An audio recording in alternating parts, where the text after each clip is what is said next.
Assalamualaikum warahmatullahi wabarakatuh. Perkenalkan, saya Nadif Sohiriman dan rekan saya Nawafal Zaki dari RE19B akan mempresentasikan tentang judul buku yang kami ambil, yaitu How the Cigarette Changed My Life, yang ditulis oleh Rhonda Byrne dengan kategori psikologi, yang diterbitkan pada tahun 2016 dengan bahasa Inggris yang memiliki jumlah halaman 272 per 193. Oke, selanjutnya akan dijelaskan oleh rekan saya. Baik, masuk ke tujuan utama penulis. Jadi buku ini diambil dari kisah-kisah kehidupan nyata, dan buku ini juga dapat mengubah seseorang dengan menerapkan metode rahasia. Buku ini juga berisi tentang motivasi-motivasi, kisah-kisah yang mengharukan dan dapat menginspirasi seseorang dalam segala bidang melalui uang, kesehatan, hubungan, cinta, keluarga, dan karir. Dan buku ini menerangkan kita bahwasannya hidup itu tidak ada yang tidak mungkin selagi kita bisa menjalankannya.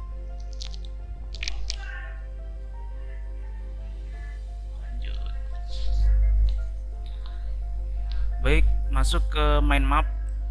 Jadi di sini ada poin bagaimana rahasia itu dapat mengubah hidup kita. Poin yang pertama, bagaimana saya bertanya, percaya dan diterima proses kreatif. Jadi di sini buku ini pertama menjelaskan bagaimana kita bisa dipercaya oleh orang lain.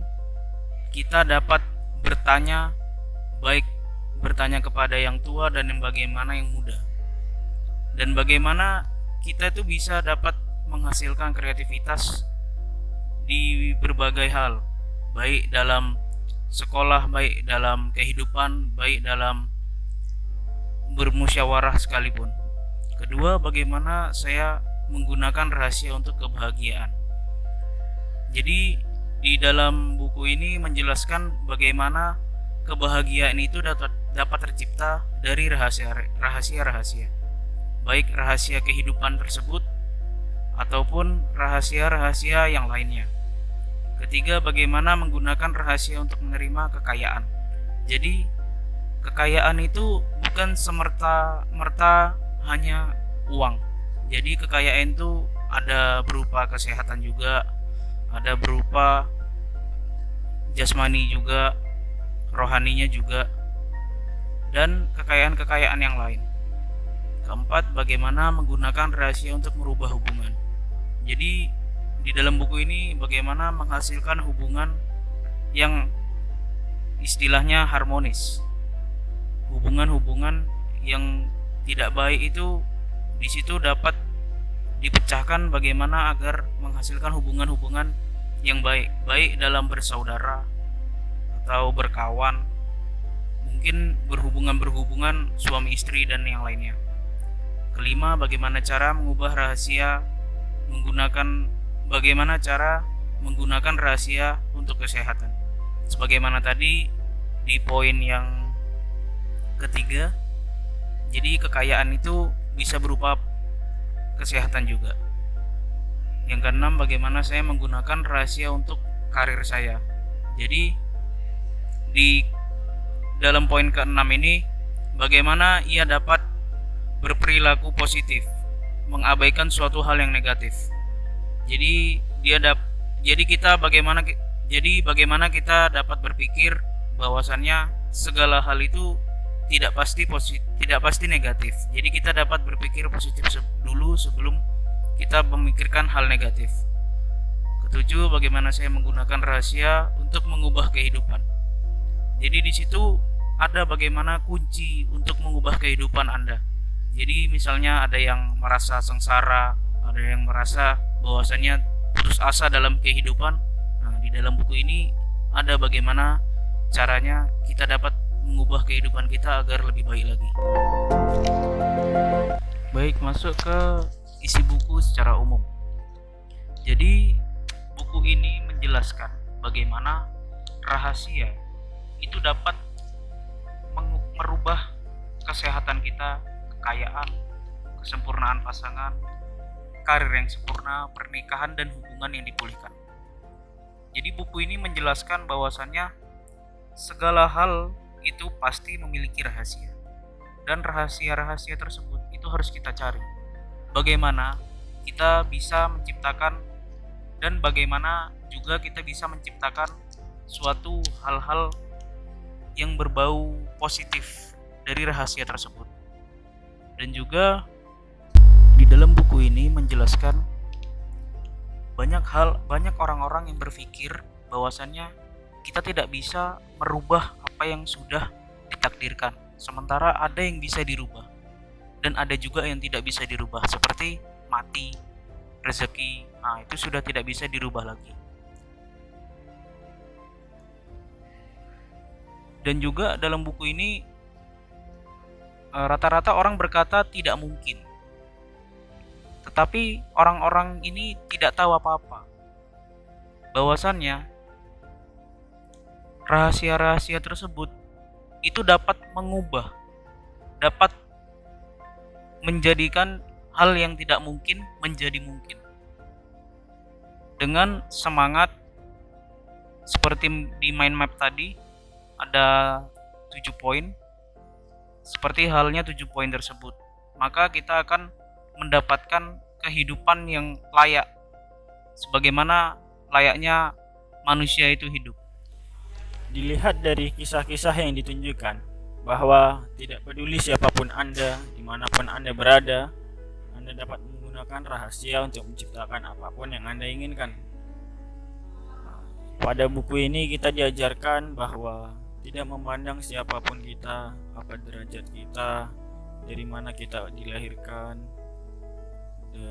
dari kasta keluarga, apa kita dari keluarga berada atau tidak. Namun dengan rahasia-rahasia yang kita buat untuk menjalankan kehidupan kita sehari-hari, justru rahasia tersebut akan membawa kita kepada kesuksesan pada suatu hari nanti. Karena tidak semua orang memiliki rahasia ini. Rahasia-rahasia itu seperti apa? Rahasia itu dapat dilakukan dengan sesimpel seperti ketika bangun tidur tidak lanjut tidur, seperti bersihkan tempat tidur, langsung membantu orang tua, langsung melakukan pekerjaan, misalnya mengerjakan tugas atau hal-hal yang positif yang lainnya yang orang lain tidak tahu, tapi yang sebenarnya itu kita kerjakan. Maka di kemudian hari hal yang kita kerjakan ini tidak akan sia-sia. Semua hal yang kita kerjakan ini pasti ada buahnya. Jadi menurut saya pribadi, dengan menciptakan rahasia-rahasia yang simpel, rahasia-rahasia yang sederhana, itu dapat menjadikan kita sebagai manusia yang sukses di kemudian hari.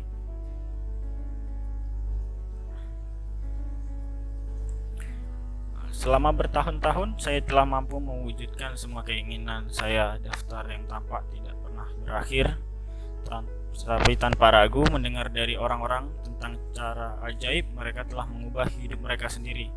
Hadiah terbesar yang rahasia telah berikan kepada saya secara pribadi.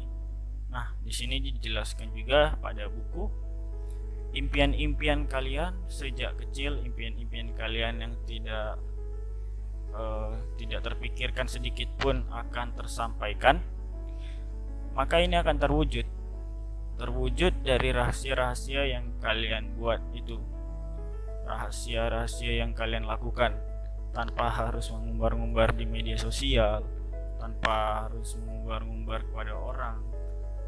Yang kita lakukan apa yang kita ingin tuju, fokus kepada tujuan kita, fokus dengan apa yang kita kerjakan.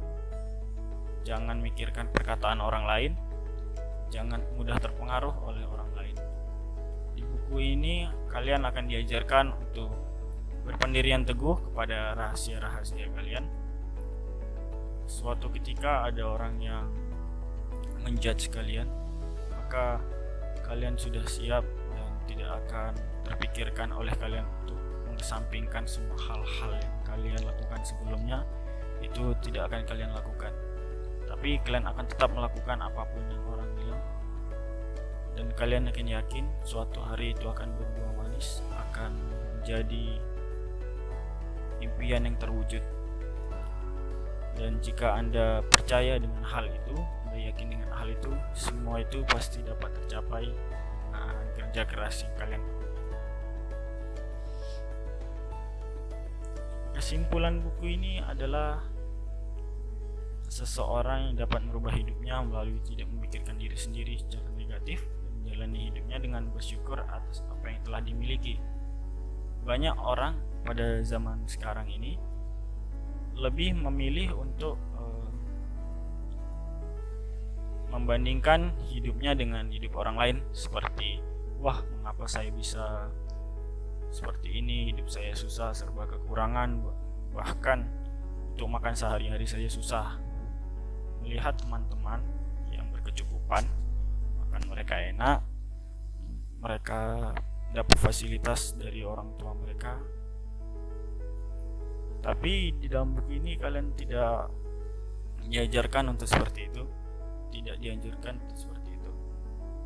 Kalian harus tetap berpikir positif, kalian harus tetap melakukan kegiatan-kegiatan positif yang akan merubah pribadi diri kalian menjadi pribadi yang lebih baik, pribadi yang lebih baik bagi lingkungan keluarga maupun masyarakat, dan nilai lebih jika kalian dapat berkontribusi kepada negara di kemudian hari.